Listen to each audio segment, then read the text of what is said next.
省点体力。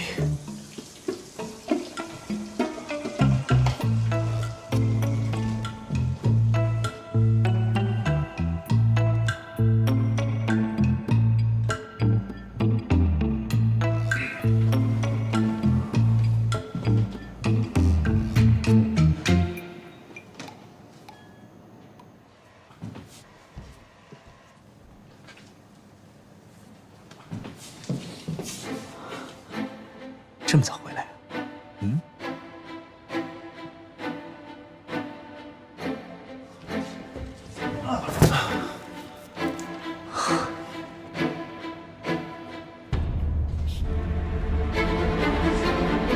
来吧，我等这一天等了好久了。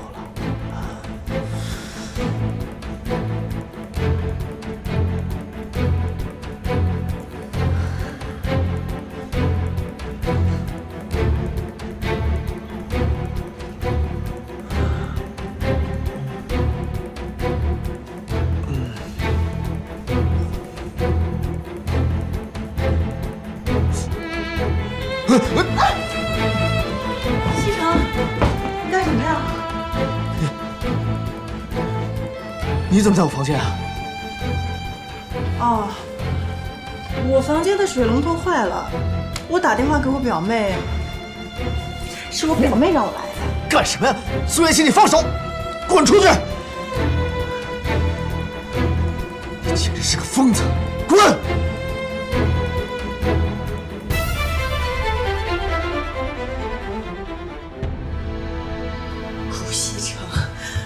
顾西城，你个王八蛋！你给我滚去死！你敢这样对我！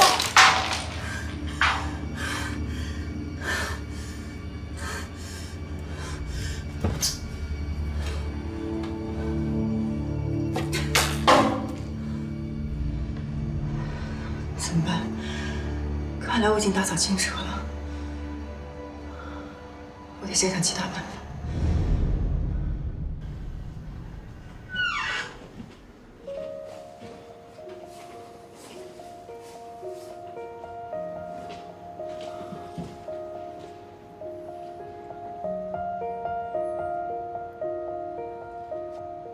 贺锦熙，你就没什么想跟我说的吗？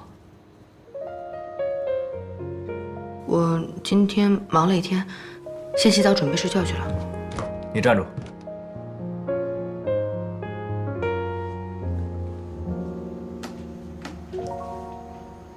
你让我早点回来，你自己到现在才回来，你什么意思？刚才你那个表姐到我们的房间来洗澡，她说是你让她来的，这是我们的房间，是我们的空间，你怎么能让别人进来洗澡呢？他刚才进来洗澡了。那你们两个人有没有？你当我是谁啊？要不是她是你表姐，我绝对饶不了她。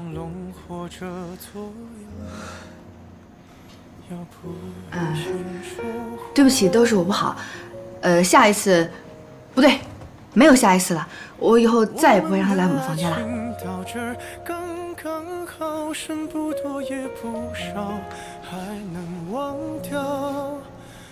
你就是这么认错的？对不起，全都是我的错，都怪我，全是我不好，我下次再也不敢了。我们的距离到这儿刚刚好，不够我们拥抱，就挽回不了。用力爱过的人不敢计较。那，你想要我怎么做？你说呢？是否要逼人起了家，亮出一条伤疤，不堪的根源在哪？可是感情会真，你就不想表示一下吗？他劝你不如退下。如果分手太复杂，流浪的歌手会放下吉他。故事要美必须藏着真话。我们的爱情到这奶奶，吃水果。哎呦，还是锦溪懂事儿啊，不像你，长这么大还没有给奶奶削个苹果呢。奶奶，我们俩是夫妻，他做了就等于我做了。调皮。今天没去打牌啊？哎呦，没有，我那个老姐妹啊，家里有事儿。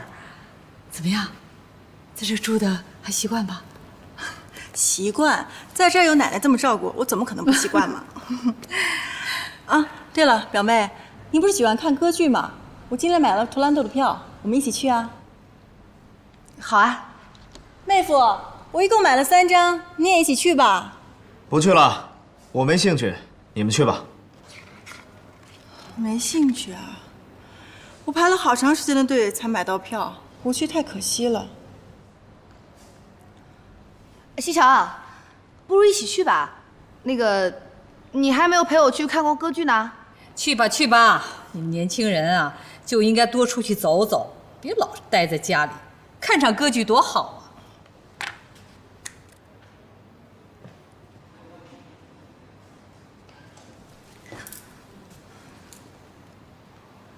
一起去吧。你看，表姐来了我们家这么多天，我还没陪她出去过呢，对不对？她今天这么热情的邀请我们，给个面子好不好？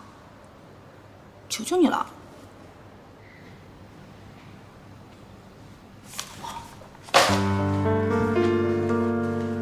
哎，你干嘛呀？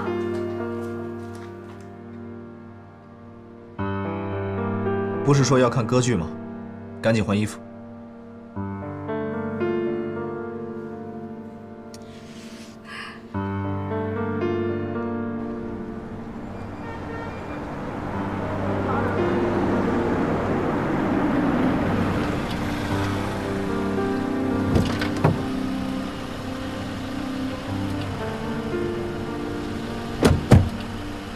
你们在门口等我，我去停车。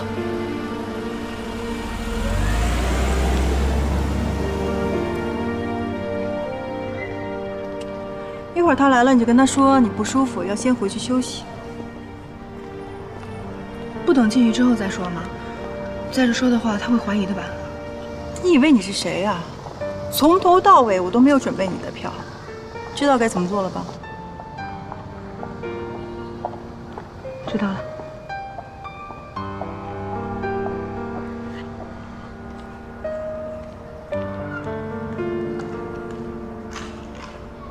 走吧。西城，我突然觉得有点不太舒服，你跟表姐先去看吧，我先回家休息。不舒服啊？我带你去医院，走。不用不用，可能就是累着了吧，没什么大事儿。你看表姐好不容易买到的票，不看太可惜了。你们两个去看吧，我先回家休息就好了，我在家等你。那怎么能行呢？不舒服就得去医院，不能硬撑。走。哎，妹夫，你看我们来都来了，而且马上就开始了，如果不去太可惜了。如果表姐喜欢看，那你就自己去看吧。我带她去医院，走。我没那么严重。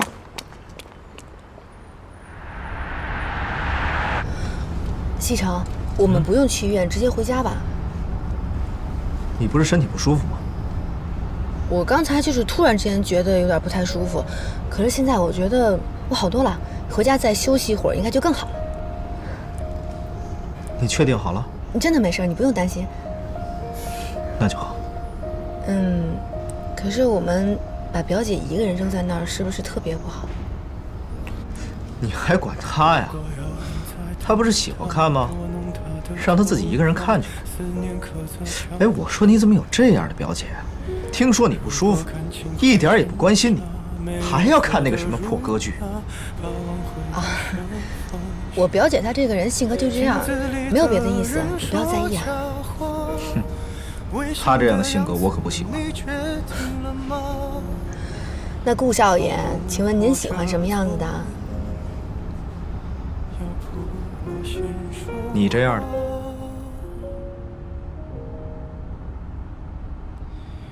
我们的爱情到这儿刚刚好，剩不多也不少，还能忘掉。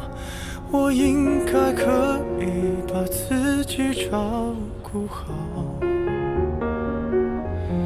我们的距离到这儿刚刚好，不够我们拥抱就挽回不了。用力爱过的人不该计较。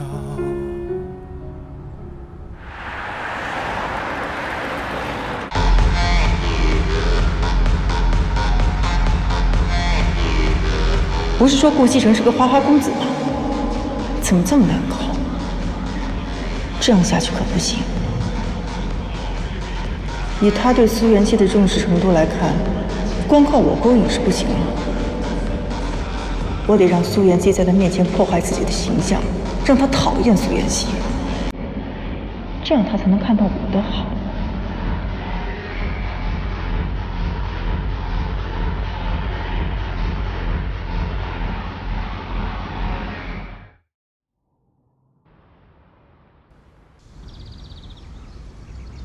嘛呢？来了也不打球，思考人生呢？我在想锦溪的那个表姐。哟，什么意思？看上人家了？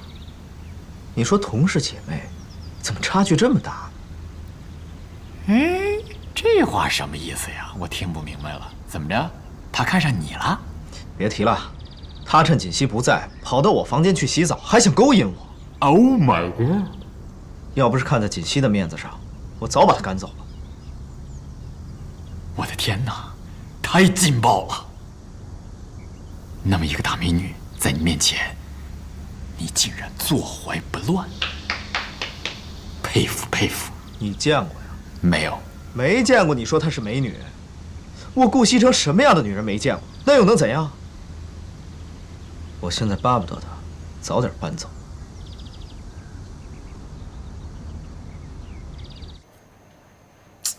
苏元熙，我一个人对付顾西城不行，你得帮我。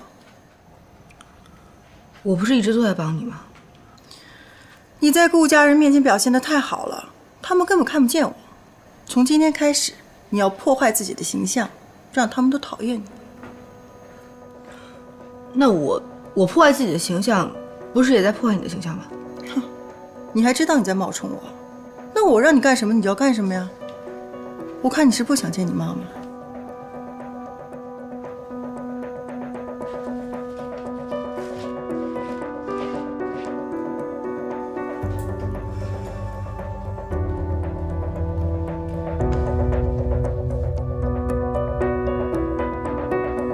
露露，少夫人，你是怎么做事的？少夫人，你这是在拖地还是在画画啊？能不能做好？能做就做，不能做就走。少夫人，我又没有做错什么，你为什么这么说我？那你的意思就是说我做错了？要不要把少夫人的位置让给你，你来支持我做事啊？少夫人，你这么说话太欺负人了。觉得自己受委屈了是不是？不满意啊？赶快找老夫人告状去吧，我才不怕。何锦溪，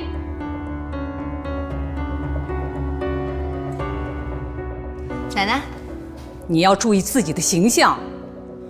是露露她不会做事情，我教育她几句啊。露露再不对，你也不能有这种态度跟她说话呀。你身为顾家的少夫人，露露做错了，那不是还有方叔呢吗？你看看你刚才的样子，跟那些市井里的泼妇，你有什么区别呀？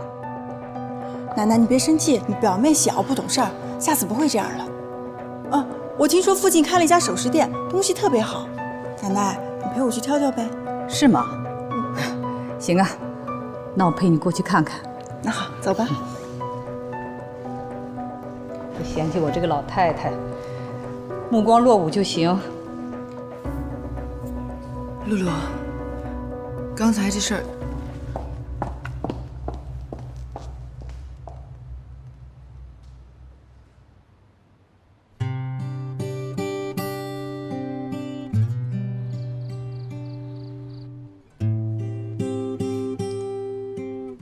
还不睡啊？还不困。你是不是这2天心情不好？我没有啊。哦。我听奶奶说，你今天跟露露吵了一架。啊，那是因为露露今天地板没有拖干净。那肯定是特别不干净。这帮人呢，就是因为跟我和奶奶太熟了，所以有时候会偷懒。你今天骂得好，这样他下次就不会偷懒了。不过呢，你是顾家的少夫人，跟下人吵架，确实有失身份。下次有什么事儿啊，让方叔去教训他们，免得气坏了身子。你说对吧？你就没有觉得我今天不应该发脾气吗？没有啊，既然你发脾气，就说明他们做的很不对。我看你这2天心情有些不好，能不能跟我说说？我没有啊。行，等你想说的时候，你再告诉我。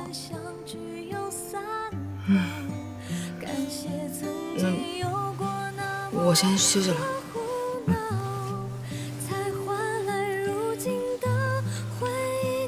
晚安。晚安。愿我的幸福成为你的骄傲，因为你的好别人给不了。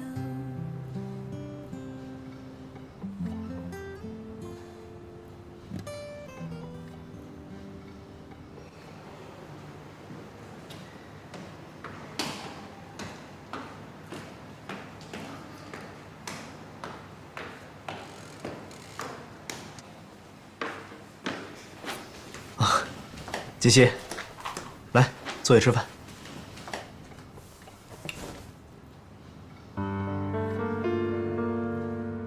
哦，奶奶，您吃三明治啊？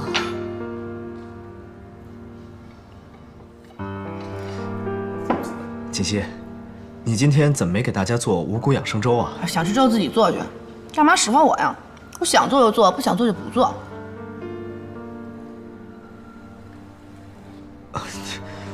没人惹到你，你怎么这么说话呀？啊，是不是没睡好啊？我睡得可好了，就是看不惯你那副大少爷的嘴脸。我是你老婆，没说我当兼职佣人吧？贺锦溪，怎么回事？好好说话。凭什么你想吃我就得给你做呀？别说我今天不做了，从今天以后我全都不做了。行，不做就不做，也没人逼着你做。你怎么说话了？你这不是无理取闹吗？谁无理取闹了？你把我当佣人用，我还不能生气了是不是？够了！因为我昨天批评了你，你对我不满了是吧？顾家的老夫人，您说什么都对。你还顶嘴？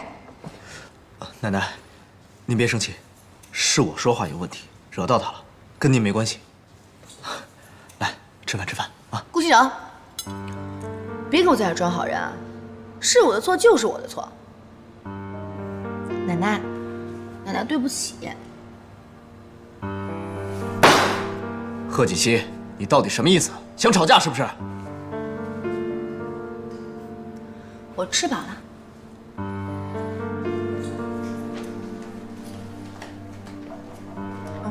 奶奶，锦溪她年纪小不懂事儿，你千万别生气，我代她向你道歉。有你什么事儿？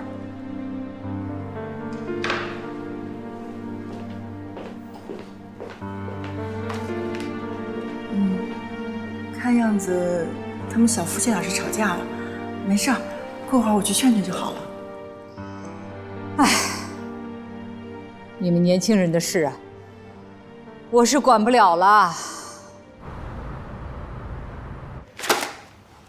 你是不是当我是傻子呀？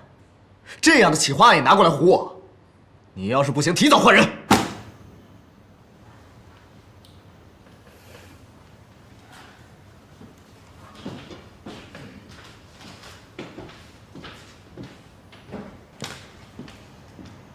嘛呢？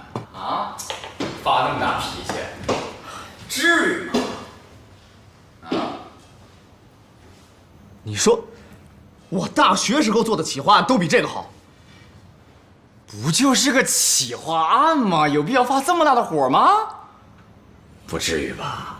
是不是最近家庭生活不和谐啊？行了，别扯了啊！我叫你来啊，是有件事问你。你对这个女人啊，比我了解。你说，女人要是无缘无故的大发脾气，那是为什么？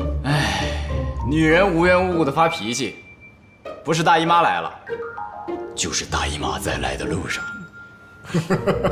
这个时候你要表现出对她的关心、关照、关怀 ，take care。怎么关心呢？买东西呀，宝贝儿。买什么东西啊？包啊，包。包治百病。可是她不喜欢这些东西啊。Oh my god！ 兄弟，我真的帮不了你了，这不是一个普通的女人，自求多福吧。等于没说。周家太太约我去喝下午茶，你告诉锦溪，让她收拾一下，一会儿跟我一块儿去。是，苏小姐。方叔，奶奶，哎，奶奶啊，这是我亲自做的一些小点心，哦，你尝一尝，给我提点意见呗。好，我来尝尝苏小姐的手艺。哎呀，怎么样？真好吃，比外面卖的味道都好吃。谢谢奶奶夸奖。对了，奶奶，我一直住到现在都没有正式向您道谢呢。嗨呀，你是锦溪的表姐，那谢什么呀？那我这么大一个人在这儿住了这么久，那肯定是麻烦到你们了。不麻烦。奶奶，我那天逛街，亲自给您挑了一份小礼物，希望你能收下。那怎么行啊？我这做长辈的哪能收你的东西啊？奶奶，我知道你们什么都不缺，但这是做晚辈的一点小心意，你要不收下，我会难过的。好，那就谢谢你了。老夫人，少夫人出去了。出去了？他怎么也不打个招呼？算了吧。哎，奶奶，是不是有什么事儿啊？我可以帮忙的。嗨，也不是什么大事儿。我一个老姐妹啊，约我去喝下午茶，本来想让景熙呢跟我一块儿去的。哎，苏小姐啊，要不你跟我一起去吧？那我确实是大闲人一个，但是奶奶，我要去合适吗？有什么不合适的？不就喝个下午茶吗？反正你闲着也是闲着，陪我一块儿去吧。那好啊，奶奶，你就带我出去长长见识吧。好。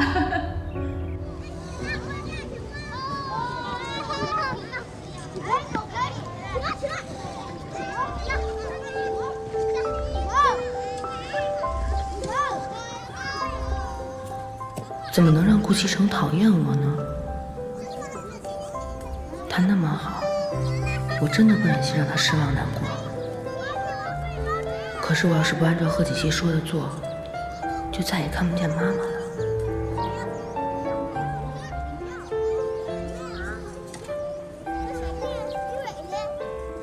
这就是我的那些老姐妹。托你口福，你呀有福气。老太太来了。哎呀，太好了，来，我来吃了。来，请坐，来，坐。哎呀，顾老夫人，你可没来迟。今天呢，是我们提前来了。你要来，这不，你看看，我们都提前来报道了。奶奶，您喝茶。哎，好。哟，这小姑娘长得这么漂亮啊！老夫人一定是您的孙媳妇儿吧？啊！哎呀，早就听说我们的顾老夫人找了一个称心如意的儿媳妇儿，一直没见过面。今天这一见面，真的是漂亮又大方呀，是吧？有福气呀！哎呀，你们都误会了，她不是我的孙媳妇儿，她是我孙媳妇的表姐，刚从国外回来的。我的孙媳妇呢，今天出去有事儿了。我呢，怕把她一个人扔在屋里无聊，我就把她给带出来了。是，你们不见怪吧？这是哪儿话呀？表小姐长得这么漂亮，老夫人啊，那您的孙媳妇儿啊，一定差不到哪里去。哎，等您孙媳妇儿有空啊，带回来给我们看看啊！我们大家可都准备见面礼了呢。哎呀，见面礼就不用了，等有机会呀，我把她带过来给你们看看啊！一定的啊！来，喝水。喜欢吗？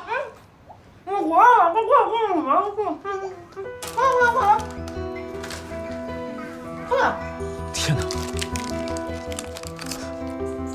你疯了吗？你怎么了？你把家里床上弄成这样，我们怎么睡觉啊？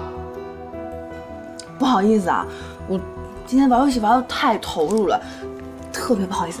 只要你给我10秒钟，我马上还你一个干净整洁的床。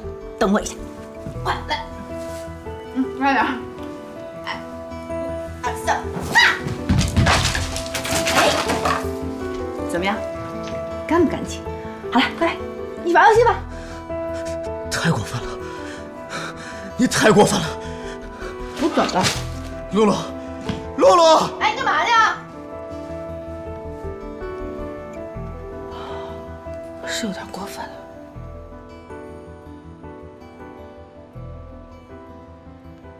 好啦，你也忙了一天了，够累的了。来，坐下来，陪我说说话。奶奶，我一点都不累。奶奶，你都不知道，跟着你出去可以长好多见识。以后你就多带我出去好不好？行啊，只要你啊不嫌我们这些老太太无聊就行。怎么会呢？奶奶，那我们就这么愉快的决定了。好，行。奶奶，你也累了一天了，要不我送你回去休息？好。来，慢一点。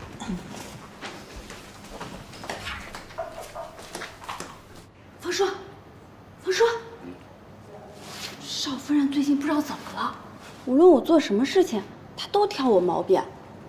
就刚才少爷回来，她让我去少爷的房间打扫卫生，我一进去，那个房间可脏了，我都不知道少夫人她是怎么把这个房间弄得这么乱的。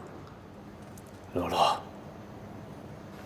你到顾家的时间呢也不短了啊，一直干得也不错。最近一段时间，少夫人对你，要求的严格了一些，但作为你来说，就更应该做好。可是，她也不能对我那样的态度啊。她是主人，不管主人说什么，你都要努力去做。露露，别让我太为难。哦，知道啦。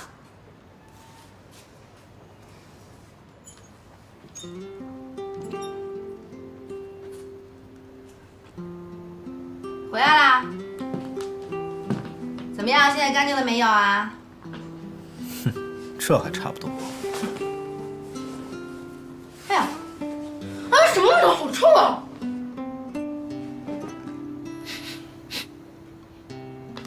哪有味道？啊？停！不要在我前走，就是你身上的味道。我？没错。没有味道？怎么可能呢？这个味道就是从你身上来的，臭死了，一身都是汗味儿。你赶快洗澡，快点！贺锦熙，你别太过分。多洗几遍，听见没有？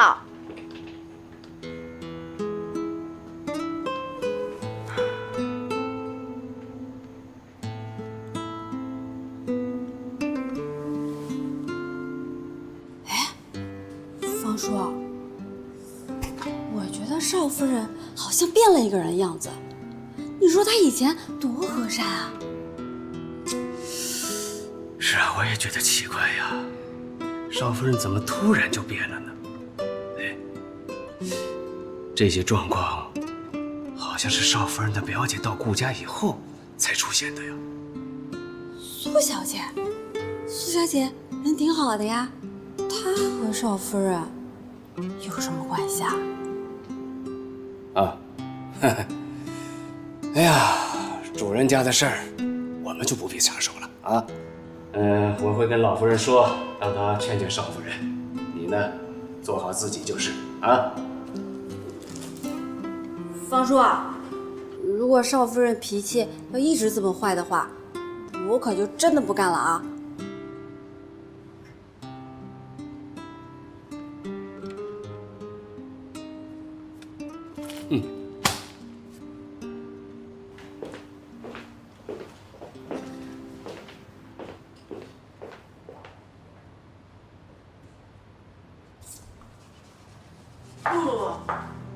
苏小姐还在忙啊？对呀，我刚打扫完少爷的房间，现在把这个收拾一下。啊，你们真的很辛苦哎。以前不是这样子的，也不知道是怎么了。都怪我表妹，露露，你们多包容包容她好不好？那也不是啊，她是少夫人，我只是一个佣人，这些事情都是我应该做的。哎，苏小姐，少夫人好像最近心情不大好，你知不知道是什么原因？其实我表妹她脾气一向不太好，之前可能是因为刚刚到这儿的缘故吧。哎，好了，不说这个了，回头我劝劝她。谢谢苏小姐啊。哦，对了，我好像听她说，她嫌你们工作不太认真，要扣你们薪水。我提醒你一下啊。啊？她要扣我们薪水？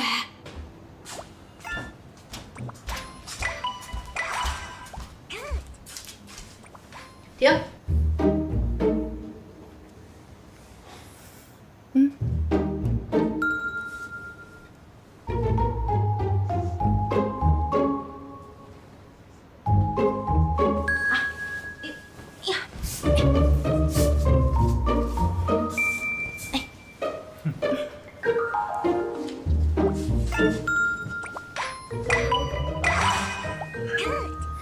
贺锦熙，该睡觉了。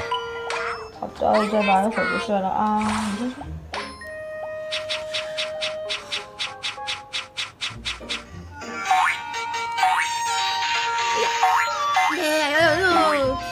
怎么回事？贺锦熙啊！别吵！贺锦熙！哎，你干嘛？你别太过分。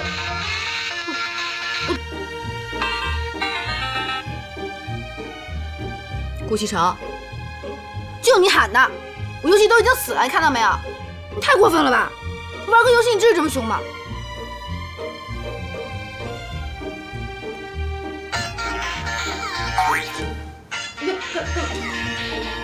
你干什么呀？睡觉。你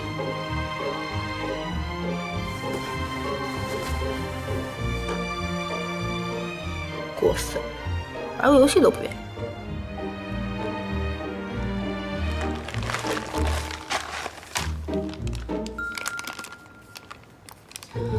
吃薯片喽！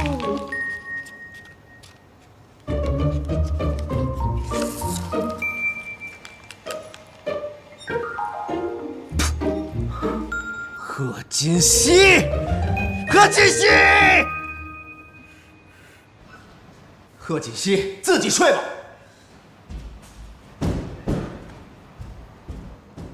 露露，我也只是提醒一下啊，没事的。那不早了，我先去休息了，你也早点休息。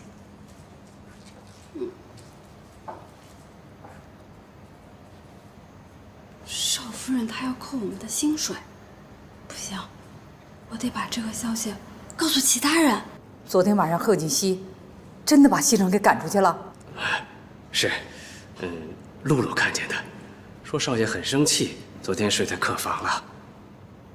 这个贺锦熙是越来越不像话了，你把他叫过来，我要问问他，到底想干什么？啊，是，老夫人，还有一件事儿，也是露露说的，说是少夫人怪他们几个下人卫生没搞干净，好像要扣他们的薪水。我还没死呢，这个家还轮不到他来做主。啊，是。妍希，你最近表现真的很好，你要加油哦。这样下去，用不了多久，我的愿望就会实现。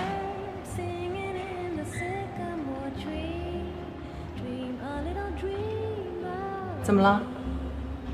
你不愿意离开顾家？巴不得你今天就放我走。那最好了。只有顾家人讨厌你，我才能顺顺利利回到顾家。好了，既然出来了，别坐着，陪我出去逛逛街。顾少今天闲情雅致啊，知道约我们哥几个出来玩玩。人家是心情不好，出来散散心。我们是作陪 ，you know。顾少还有心情不好的时候。家事，家事。既然是家事，那就是床头吵架床尾和了。你们说，这女人真是说变就变，怎么这么难搞啊？而且越来越过分。顾少啊，事出常态必有妖啊。要是这种情况，你就要先想想自己有没有什么问题，你是不是做错什么，有没有惹到他。如果都不是，那你就要看他身边有没有什么奇怪的人了。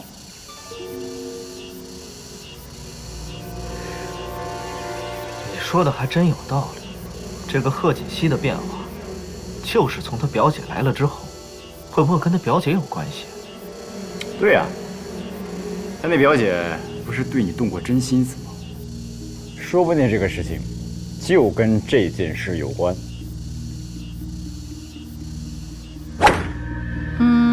这个是还不错吧，有点小，有没有比它再大点的？有的，您稍等。等一下看看。这个我喜欢，就它了。你把这个还有这个都给我包起来。你去买单。这边请。你怎么又买了这么多东西？你已经买了这么多了，还要买？我用的是你的钱吗？你可别忘了，顾西辰的钱是给贺锦熙的。别在这站着了，赶紧去买单。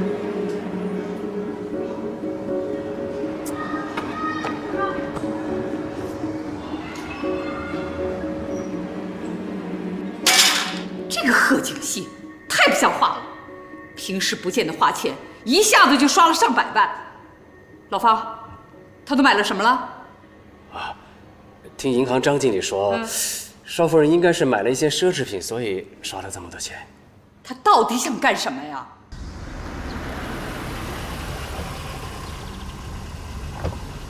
少夫人，怎么了，露露？少夫人，我有事情要请教你。有什么事说吧。你说我们平时伺候好好的，你为什么要扣我们工资啊？我什么时候说过要扣你们工资哈？哎，不是那天你亲口对我说的吗？我还劝你不要这么做，你就是不愿意。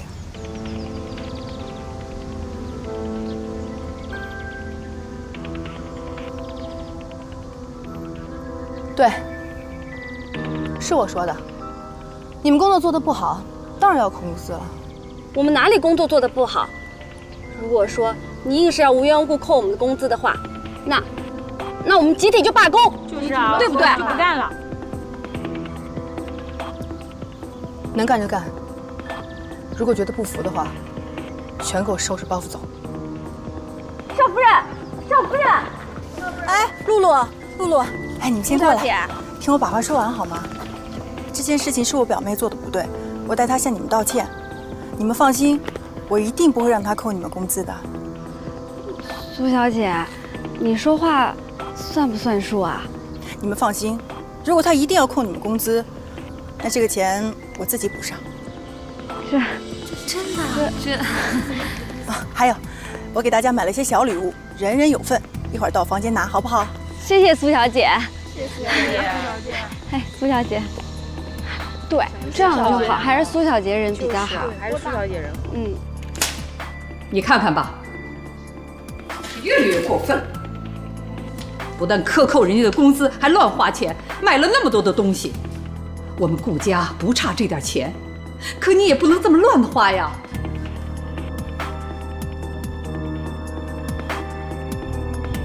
我好心送你礼物，你不要还给我甩脸色，你什么意思？你是在用钱砸，你知道吗？你把我当什么人了？以前所有的女人都让我给她们买包买礼物，你们女人不就这点爱好吗？那是他们，不是我。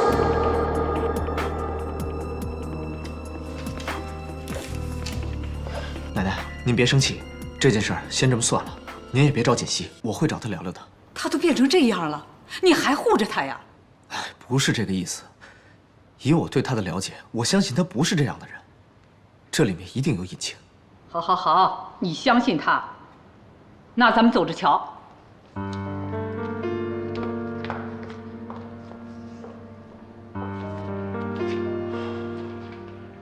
这才是我的生活，才是我应该过的生活。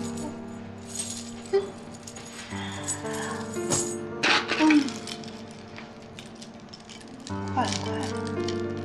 现在全家上上下下都开始讨厌苏妍希，就算你顾西城喜欢又怎么样？大家都讨厌他，慢慢的你也会讨厌他。到时候老太太站出来再替我说2句话，我就可以名正言顺的留在顾家，做堂堂正正的顾家少奶奶。哎呀，最近少夫人怎么总是对我们这么刻薄，还老骂我们呢？就是啊，以前不这样，最近怎么老这样？哎，还是她的小姐姐好。嘘，别说了，赶紧走。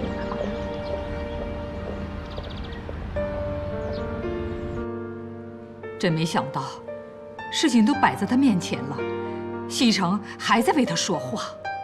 哎呀，老夫人，少爷应该比我们了解少夫人吧？那既然他这么说了，就应该有他道理，对吧？再说了，这少夫人以前也不是这种人呐。是啊，那就说明他以前呢是装出来的。看看他现在抓住西城了，他就原形毕露了。哎，我还是觉得少夫人不是那种人。你说这要变，她也变得太快了吧？那你的意思是在观察他一段时间啊？看看景熙到底是怎么回事，出了什么问题了？哎，您就该冷静冷静，这件事啊没那么简单。如果贺锦熙他的真实面目真是这样的话，那我不管西城怎么喜欢他，我都会让他们俩离婚的。如果有人在等他，拨弄他的头发，思念刻在墙和瓦。锦溪，咱们俩聊聊吧。好啊。你是不是有什么心事？不妨跟我说一下。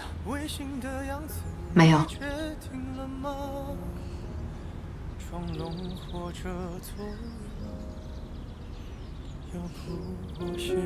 真的没有吗？我可是听到很多人说你最近很不正常。真的没有，我本来就是这样。锦溪，咱俩是夫妻，你要是遇到什么事儿，有什么困难，你一定要跟我说，我会帮你解决的。我们的距离到这儿刚刚好，不够我们拥抱就挽回不了。顾西城，我没有你想象中的那么好，以前都是我装出来的，现在才是我本来的样子。你能接受最好，接受不了，离婚吧。贺锦熙，疯了吧？你是不是吃错药了？没事说什么离婚啊？你就当我吃错药好了，反正我就是这样的人，随你怎么想。从今天开始，我再也不会费心去讨好你和老夫人了。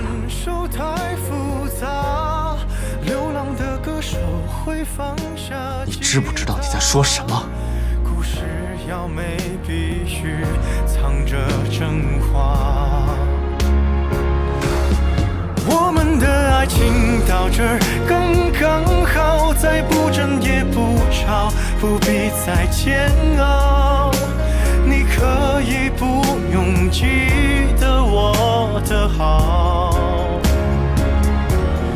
我们的流浪到这儿刚刚好，趁我们还没没到天涯海角，我也不是非要去那座城堡。顾西城，你早晚是我的。就没人看到，你别太在意我身上的记号。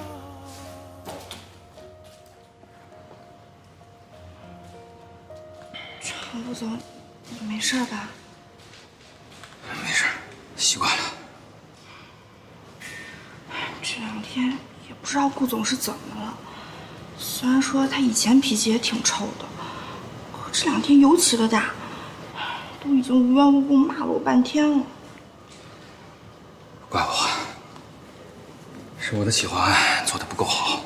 谁说的呀？哎，全公司谁不知道？公司上下的事务全部都是你打理的。如果你再做的不好的话，那就没有好的了。我看就是顾总挑刺。好了，别说了，万一让他听见，你可有麻烦了。我回去再看看，有没有值得改进的地方。啊，你也小心点儿，别招他。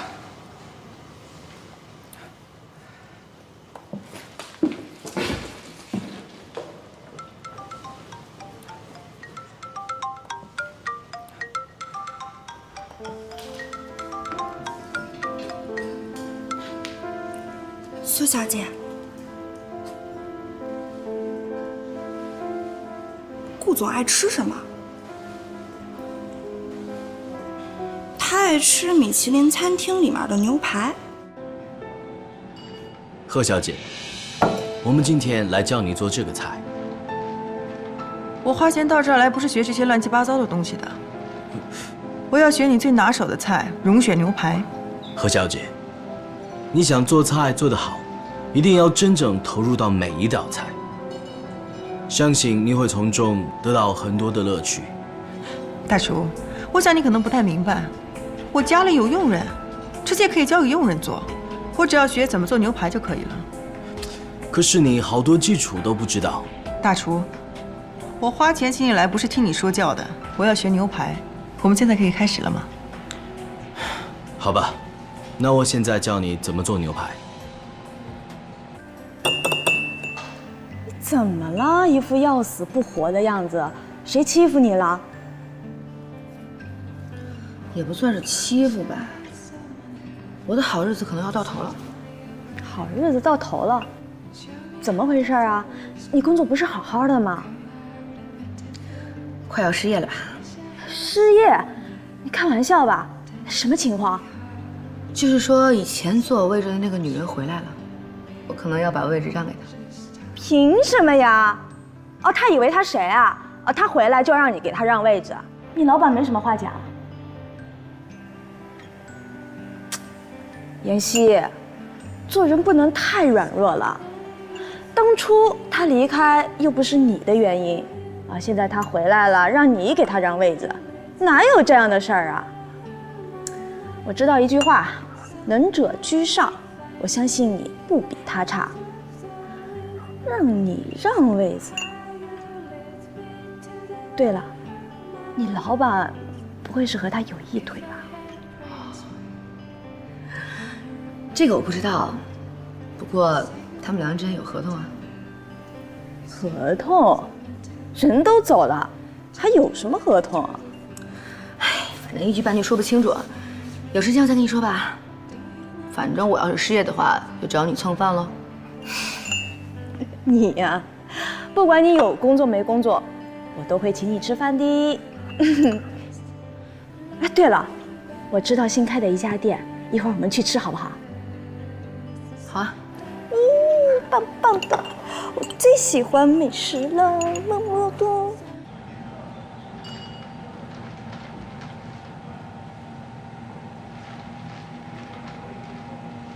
大厨，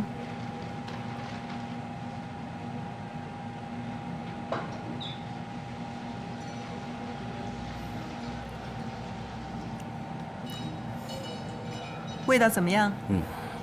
不错。何小姐，你虽然来学习的时间不长，但是很有悟性。这个牛排已经做得非常出色了。我从小学东西就很快，小小的牛排怎么可能难倒我？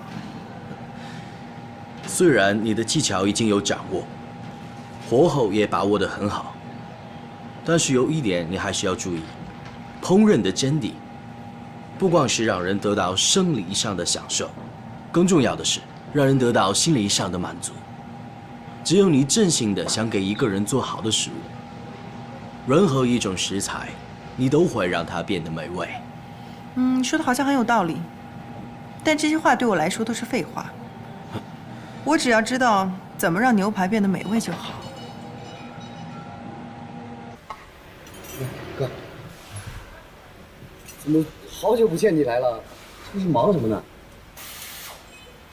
也没忙什么，就是觉得老这么玩也没意思了。这结婚跟不结婚就是不一样哈。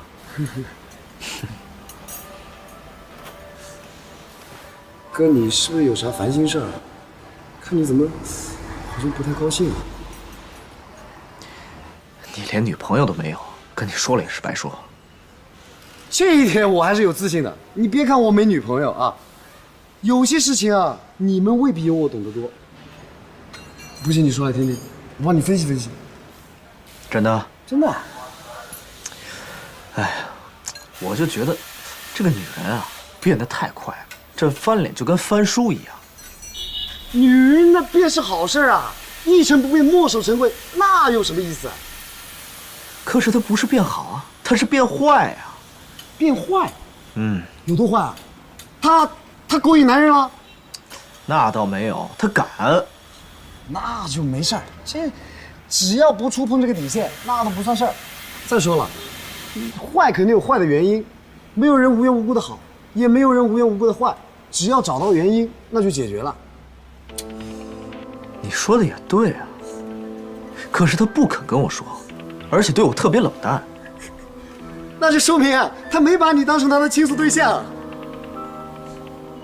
不，我不是那个意思，我的意思是，你没有给他足够的安全感，所以他觉得跟你说了也没用。如果你对他有足够的安全感，那他不就什么都跟你说了，是不是？王丽啊，进来一下。来了，跟我进去一下。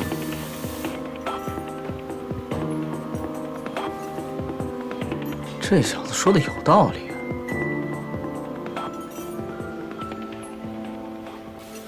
安全感。奶奶，哎，我怕你等得着急，特意给你准备了水果沙拉，你先尝一尝。苏小姐啊，真想不到，你人长得那么漂亮，还这么能干，真是太不容易了。奶奶，你都没有尝就夸我呀？你再等一会儿，我的拿手好菜马上就来。哎，好好好。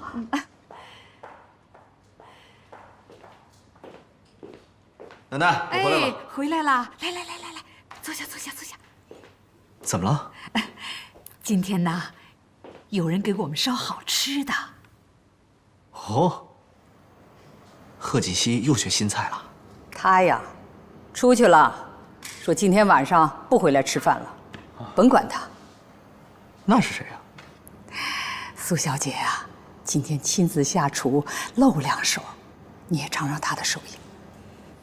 他呀，他做的饭能吃吗？苏小姐的手艺肯定会不错的，你尝尝不就知道了吗？我不吃了。你干什么呀你？人家好心好意的给咱们烧菜，你怎么着也得客气点啊！人家毕竟是客人。哼，客人，您还不知道他到我们家来到底安的什么心呢？你不要以为人家对咱们好就是有所图啊！奶奶，知人知面不知心，反正我觉得他有问题。我看你是多想了。西城回来了，正好我也准备好了。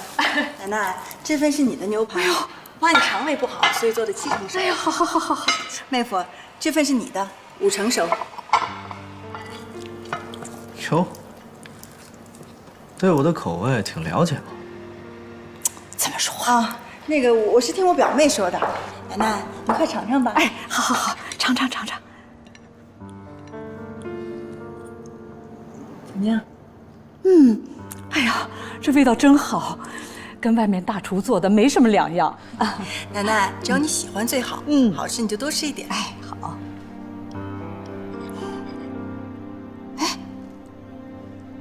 吃啊！多你，妹夫，你怎么不尝一尝？吃啊！我只吃贺锦熙做的牛排。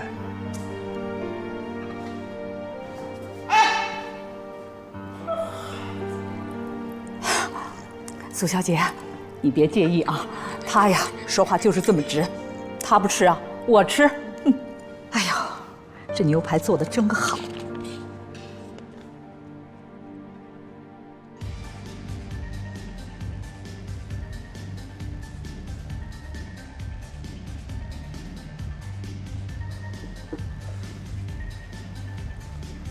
果然是一醉解千愁。早知道喝酒的感觉这么好，我早就把你约出来喝酒了。切，就你这小酒量啊，喝一点就成这样了。你看不起我是不是？好，今天晚上不醉不归。来，还不醉不归呢。有本事咱们一会儿你跟我去酒吧。去就去。酒吧我还没去过，正好，今天晚上我就去看看酒吧到底长什么样。OK， 来，扫完杯中酒，转场去酒吧。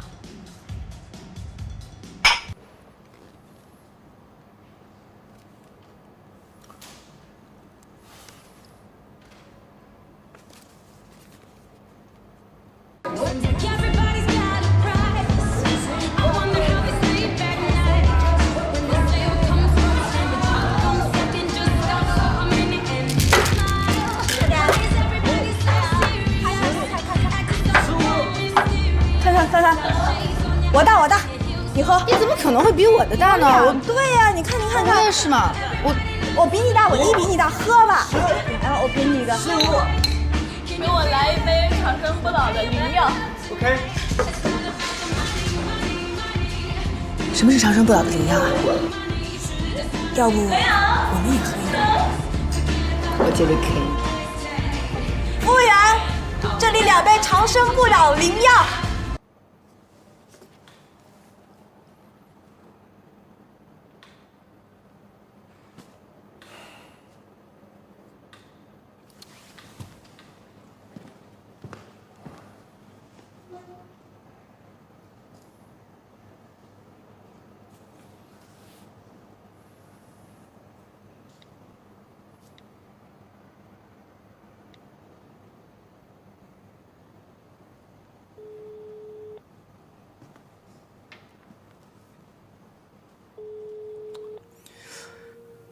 这么晚了，去哪儿了也不接电话。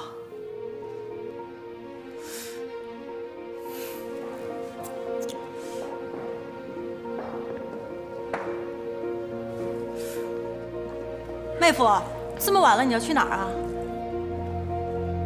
对了，锦溪这么晚了没回来，你知道她去哪儿了吗？他也没有跟我联系啊。哎，但是他这么大人了，又不会弄丢的。哎，妹夫，你别出去了，说不定他正在回来的路上呢。她可是你的表妹，这么晚不回来，你不担心她吗？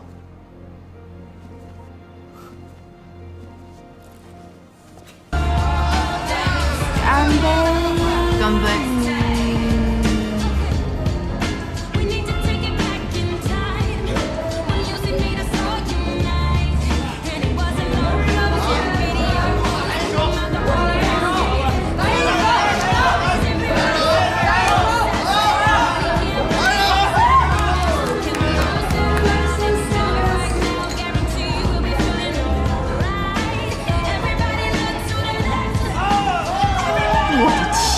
长得那么丑，还没素质。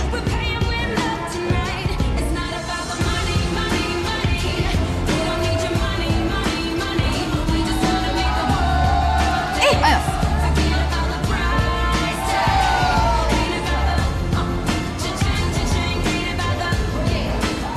真是的，什么人啊？没事没事没事。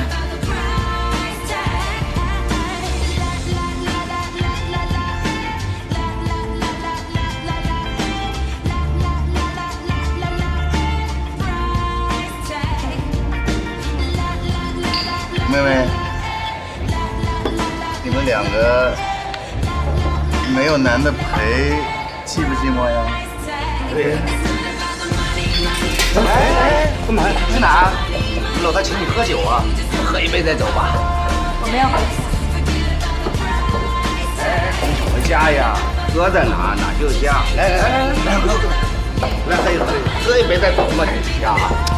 妹妹，今天晚上所有的都是哥哥我来买单。来，陪哥哥喝一个嘛。来，我邀你啊。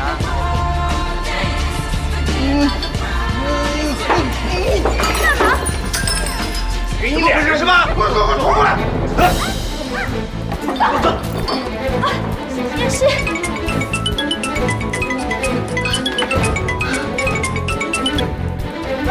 喂，贺锦熙，你在哪儿啊？这么晚还不回家？我们在星河酒吧。什么？在酒吧？有一群流氓。过来！等着我，马上过来。来喝一个。哎呀，起来，起来一点！还酒！哎呀，他谁呀？给我干掉！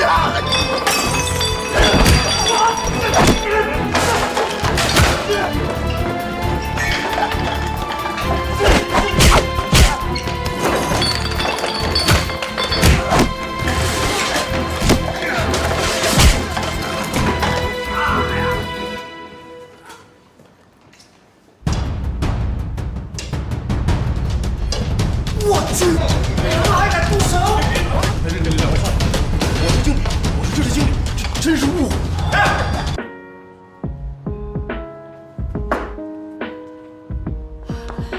西城，出什么事儿了？啊，奶奶，没什么事儿。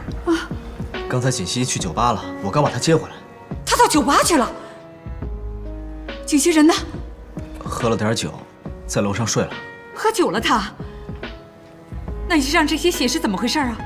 奶奶您别紧张，刚才跟别人打了一架，这血是别人身上的，不是我身上的。你打了一架？怎么还打架了呢？刚才出去的时候还好好的。就是啊，锦溪也是的，这么晚了，一个人跑去酒吧，这酒吧是女孩子应该去的地方吗？奶奶，你也别着急，你看，幸好今天妹夫没什么事儿，天又这么晚了，要不让他先回去休息，明天再说吧。是啊，奶奶，时候也不早了，你也早点休息。我得上楼去洗个澡了，晚安。这个贺锦溪，他到底想干什么呀？他，奶奶，你别生气了，你要注意身体啊！气死我了！奶奶，要不你先回去休息，明天再说，好不好？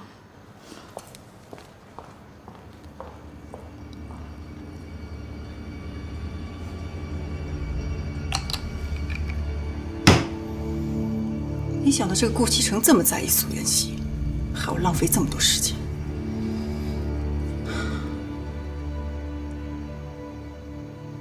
不如把心思花在老太太身上，也许这样比较容易一点。如果有人在等他，拨弄他的头发，思念刻在墙和瓦。如果感情会挣扎，没有说的傻瓜，把挽回的手为什么要跑到那种地方去？今天还好是我及时赶到，要是下次你不在我身边，还不知道会发生什么样的事儿呢。装聋或者左右，要不我先说话。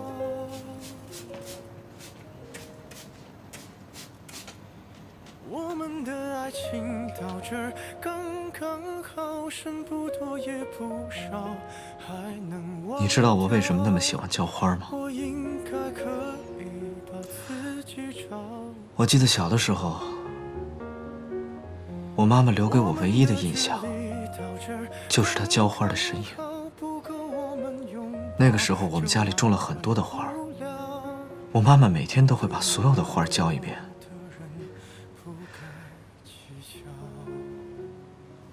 但是突然有一天，一次车祸夺走了我爸爸妈妈的生命。当时我特别恨自己，我恨自己太渺小，没有能力保护我的亲人，所以我长大之后告诉自己，一定要变得强大，只有强大了，才能保护我的亲人。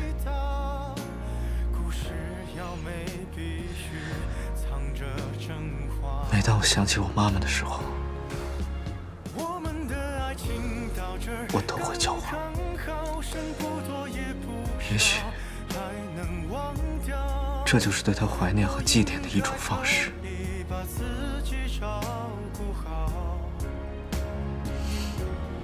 我们的距离到这儿刚刚好，不够我们拥抱就挽回不了。用力爱过的人不该计较。傻子，答应我，以后不要这样了。你和奶奶现在是我唯一的亲人，我真的不想失去你们。我们的流浪到这儿刚刚好，趁我们还没到天涯海角。我也不是非要去那座城堡。奶奶，你昨天晚上一定没睡好吧？你别怪我表妹，我代她向你道歉，你千万别气坏身子啊！不会的。自从锦溪嫁到我们家呀，一直是个安分守己的好姑娘，我们都很喜欢她。可是这段时间也不知怎么了，突然像变了一个人似的。可能是因为她心情不好吧？心情不好？她有什么心情不好的？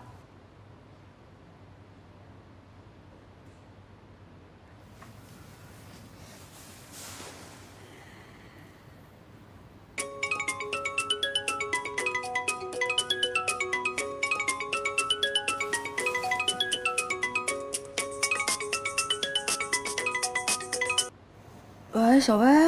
哎，妍希，你没事吧？昨天那事儿跟谁呀？跟你什么关系啊？你现在在哪儿啊？你倒说话呀！你没事吧？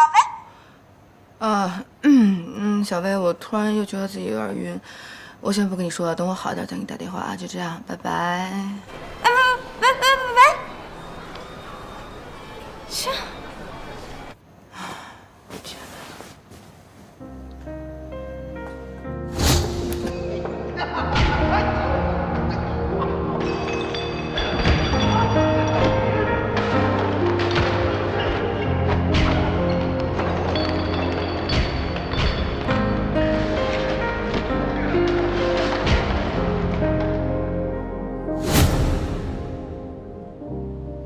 奶奶，其实有些事情我也不知道该不该说。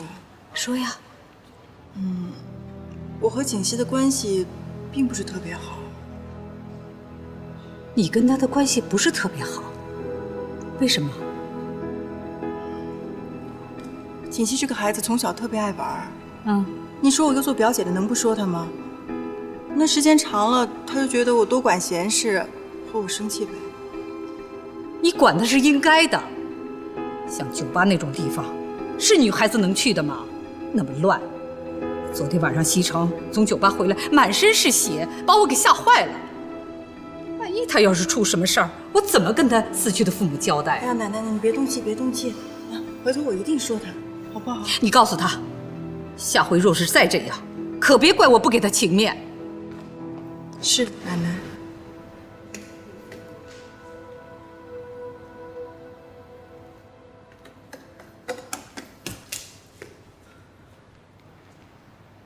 奶奶。我出去走走。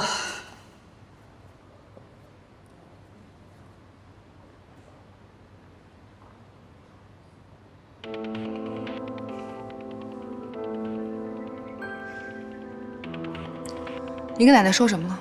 我什么都没说。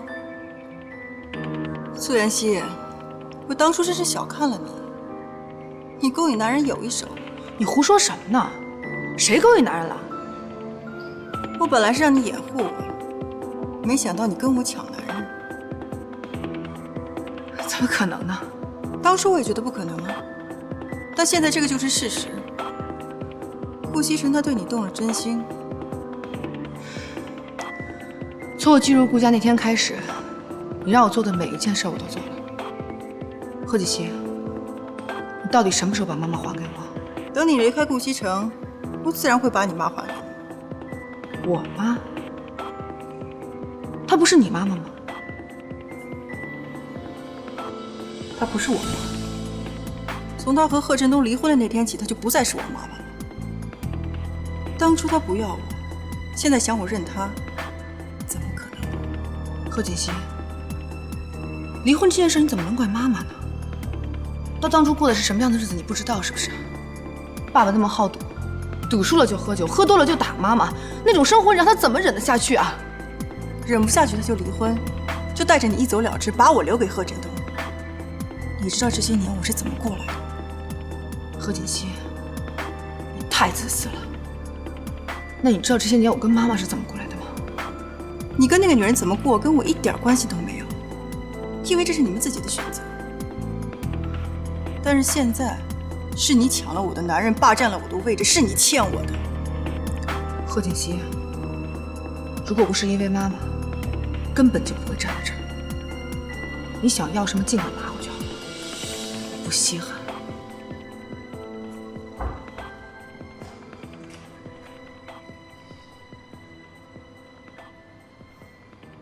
事情都已经处理好了，酒吧里边那几个下三滥被猛力教训了一顿，现在躺在医院里边呢。你要是觉得不过瘾，等他们出了院，我再替你教训他们一遍，怎么样？不用了。那个酒吧谁开的呀？好像是吴东那小子吧？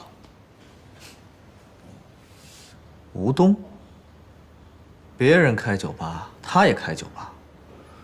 他那个酒吧什么人都去，你跟他说一声，让他别开了，否则我对他不客气。行。哎，西城啊，小嫂子看上去不是那种喜欢去酒吧的人呢，她怎么会出现在那种地方？他最近有些心事，问他也不说。那他现在怎么样啊？还好吗？没什么，就是喝了点酒，让他受点罪也好，这样他以后就不会出去乱跑了。会调教。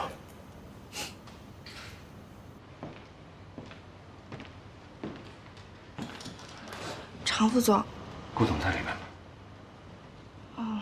在。顾总有朋友在里面，可能现在进去不太方便。这份企划你帮我交给顾总了，我就不进去打扰了。我想这次他应该满意了吧？常副总，您没事吧？是有些不太舒服。你跟顾总说一声，我先回去了。那您快回去休息吧。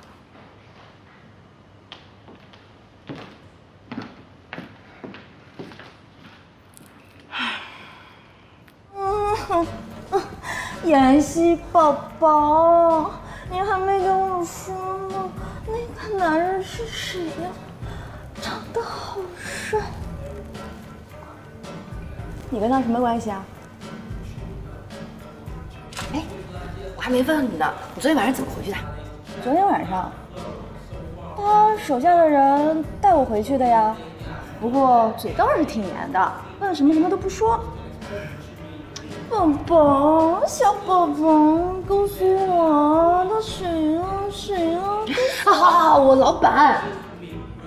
你老板？不过我怎么觉得他对你不太一样啊？昨天还跑到酒吧救了你呢。其实昨天的事是个巧合。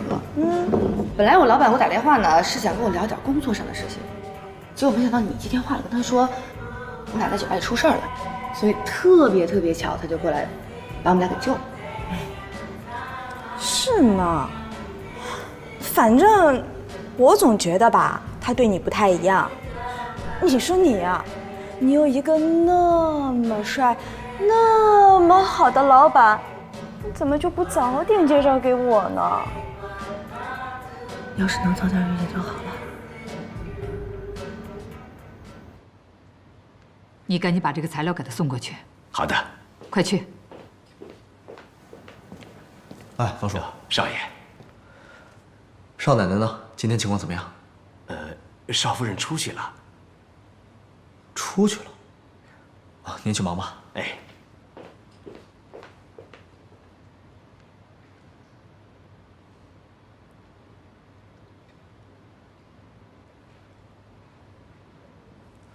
你在哪儿呢？什么时候回来？我很快就回去了，不用担心我。早点回来啊。好。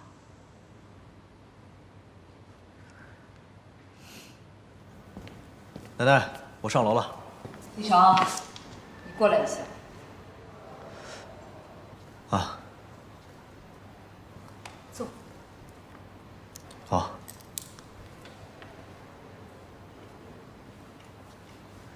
怎么了，奶奶？最近这个贺锦熙啊，是越来越不像话了。我想跟你商量一下，不行的话，你们俩就分开吧。奶奶，您说什么呢？锦熙好好的，为什么要分开啊？你先听奶奶把话说完。我以前啊，也很喜欢这孩子，他乖巧、懂事、孝顺。可是最近我发现啊，他身上有太多的坏毛病了。现在想想看，他过去的所作所为啊，那全都是装出来的。奶奶，怎么可能是装出来的呢？锦熙本来就是这个性格。要是他本来就是这个样子，那他现在的表现，你又怎么解释呢？啊，花起钱来大手大脚，到酒吧喝酒，和那些不三不四的人在一起，要再这么下去，那我们顾家的形象可全都毁掉了。奶奶，这里面有些误会，等他回来，我跟他好好说说，以后就不会这样了。他要是出什么事儿啊，那也就罢了，可是他还牵连到你，让你去跟人家打架。那天晚上你要是出什么事儿的话，那你说奶奶可怎么办呢？啊！好，奶奶，您就别胡思乱想了。我顾西城能出什么事儿啊？这件事儿啊，全都怪奶奶，是奶奶没有给你选好这个媳妇儿。好在呀，你们俩现在还没有孩子，赶紧把婚离了。奶奶一定啊，给你找一个更好的。奶奶，您说什么呢？这好端端的离什么婚呢？就连他的表姐都说他读书的时候啊，就是一个很贪玩的人。什么？这些话是苏妍希说的？是啊，要是外人说的话，我还得要思量思量呢。那是他的表姐，能说假话吗？哦，我知道了。这要是外人说，我还可以考虑。要是这个女人说，千万不能相信。奶奶，这个女人不是什么好人，不能相信她的话。不能相信？哪有做表姐的在外人面前说自己表妹坏话的？奶奶，您有没有发现，自从这个女人来了之后，咱家就没太平过，而且是她来了之后，锦溪才发生的变化。那照你的意思是说，这个女人是另有所图了？这个女人一点都不单纯，而且居然有一天她跑到我房间去了。我估计锦溪是知道这事儿了才发生的变化。还有这样的事情啊？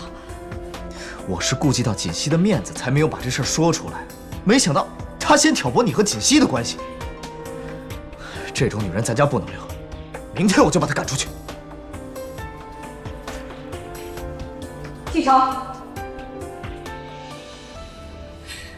你先不要这么激动啊！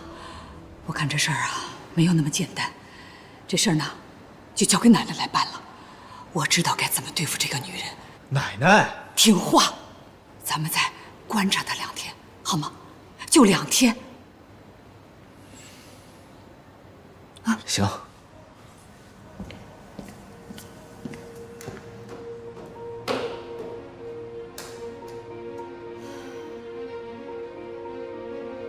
顾西城，你个王八蛋！这么袒护这个贱人，还想把我赶出顾家，简直就是白日做梦。你这次算惹错人了，我不但不会走，我还会想尽一切办法留在顾家，直到夺回我想要的一切，包括你。你怎么在这儿？这也是我的房间啊，我为什么不能在这儿？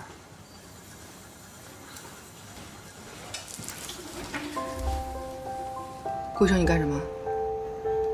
你没事了吧？我能有什么事儿？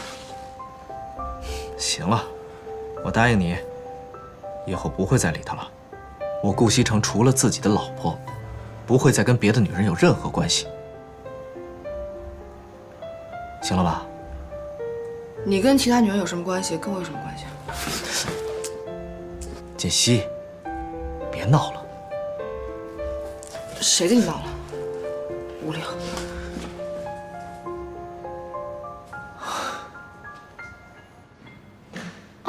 奶奶，你找我呀？哎，来，坐坐坐。奶奶呀，想跟你谈谈心。好啊。我呢，有点私事儿啊，想问问你，不知道你是不是介意？奶奶，你这个话说的太见外了，我们都这么熟了，有什么事儿问吧。你现在有男朋友了吗？奶奶，你怎么突然问这个呀？我之前一直考虑学习上面的事情，所以没有交男朋友。哦，哎呀，你现在啊已经毕业了，也应该考虑这个问题了。你看你长得那么漂亮，要求一定很高吧？我没什么要求，只要人好，对我好就行了。啊，那经济方面呢？有没有考虑啊？经济方面那就更没什么要求了。奶奶，你到底想说什么？哎呦，那太好了！我呢有一个远房侄孙呢，想介绍给你。他呢现在啊在大学当老师，长得那是一表人才，人也很好。家里的条件呢虽说不是什么大富大贵，那也算是个小康人家了。父母都是大学教授，标准的书香世家。我看你们两个倒是挺般配的。奶奶，我知道你为我着想，但是我现在真的没考虑个人问题。怎么？你是觉得我这远房侄孙配不上你是吧？不是，奶奶，我不是这个意思。奶奶介绍的人一定很优秀。哎呀，好了，行了，别说了，听我的。哪天呢，我安排个时间让你们俩见个面，你呀，肯定会喜欢上他的。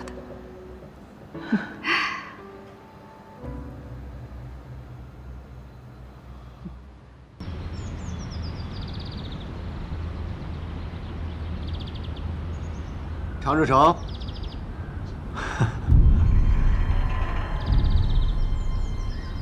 你是？哎，